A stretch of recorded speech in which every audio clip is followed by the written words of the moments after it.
We have these things which are called 232 items, which are things that are really, really important for national security. And so the example I like to give when I'm explaining trade policy to graduate students is the way to think about 232 is that if you've got a cannon, but you've got cannonballs that you have to buy from the enemy, then if there ends up being, some kind of action with the enemy, then you might run out of cannonballs really fast. And so it's okay to put a tariff on a cannonball.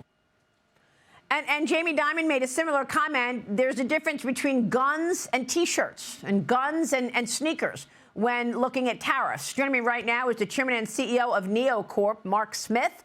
Mark, it's good to have you. You were the CEO of America's only rare earth producer when China suspended the rare earth minerals to Japan back in 2010. How have things changed? It's good to have you this morning.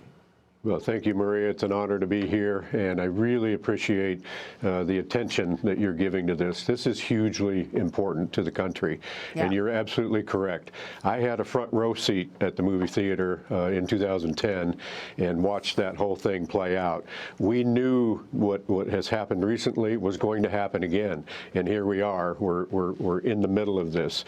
Rare earths are one of those ubiquitous minerals that are everywhere in every economy.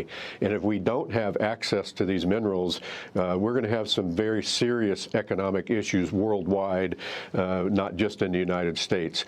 And this is why NioCorp has been working for years now, putting together all the plans necessary to open up a critical and strategic minerals mine in the great state of Nebraska, and we will be producing those minerals. We have excellent economics associated with this project. We have all the permits in hand to start construction, and we think that we can be one of the fastest critical and strategic minerals producing companies that gets up and running in the United States.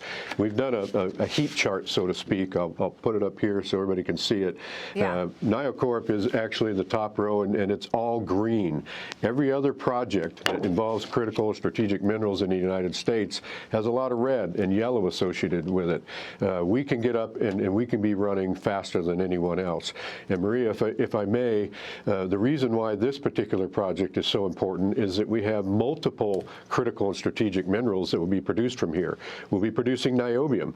We import 100% of the niobium we use in this country today. We'll be producing scandium. We produce 100%, we import 100% of the scandium that we use in this country today. We'll be producing titanium.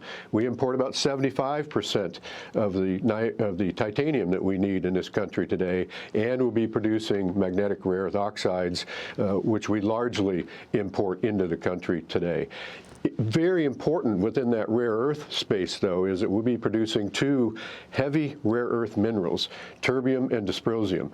You have to have these heavy rare earths to add to the recipe mix for the permanent rare earth magnets that we need in the world today, or they cannot operate at higher temperatures. So now all of a sudden, Department of Defense applications, our missiles, our Air Force jets, our submarines, all of these applications require these high temperature magnets. You can't make them without those heavy rare earths, and that's what China has now said they are no longer going to ship or export really to anyone in the world, but it seems to be very targeted to the United States. Yeah, of course. I mean, China knows this. China is not going to export any of its rare earth minerals to anybody, including the United States, but it's targeting the United States because they know that the U.S. needs it. But President Trump is aware of all of this as well. Why? Yes. That's why he tried to do a deal in Ukraine to get money back from Ukraine in the form of the revenue from the rare earth. So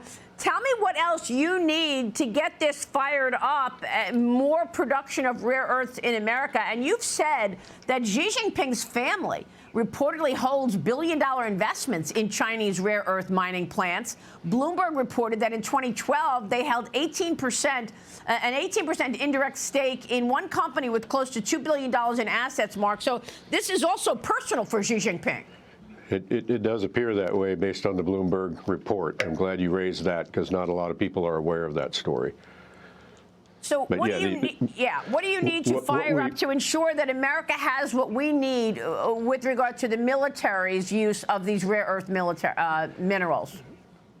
first of all, let me compliment President Trump on what he has done already. He issued an executive order on March 21 that covers all of the critical strategic minerals and really emphasizes the need to produce these minerals in the United States and all the way through processing and the full supply chain that we need here. Huge, huge win for the minerals industry. Now he just this morning, late last night, actually issued another executive order putting a 232 investigation in on the midstream thing. So you can mine all the minerals and you can have the finished products. He's also concerned and knows that we need to be concerned about the midstream processing. We do none of that here in the United States. We have to bring all that back on shore, and we have to have, this is the answer to the Chinese problem, we have to have U.S. facilities mining the minerals, processing the minerals, and putting the full supply chain together here in the United States. That does take time, Maria. None of these projects are fast. Even though we think we can be, up and running faster than anyone else, it's a 3 to 4 year process. And so we're also going to have to think smart about what we do during this 3 to 4 year process, including stockpiling. So there's a lot of things we have to do. When we finish with this very welcome interview, we're headed to the White House to go and speak to them about what needs to be done. They've asked us to come in. Okay, terrific. Mark, it's great to have you. We hope you'll come back. We understand the importance of this, and we want an update on where we are for America's security. Thanks very much for being here. It'd be my pleasure. Thank you, Maria. Mark Smith.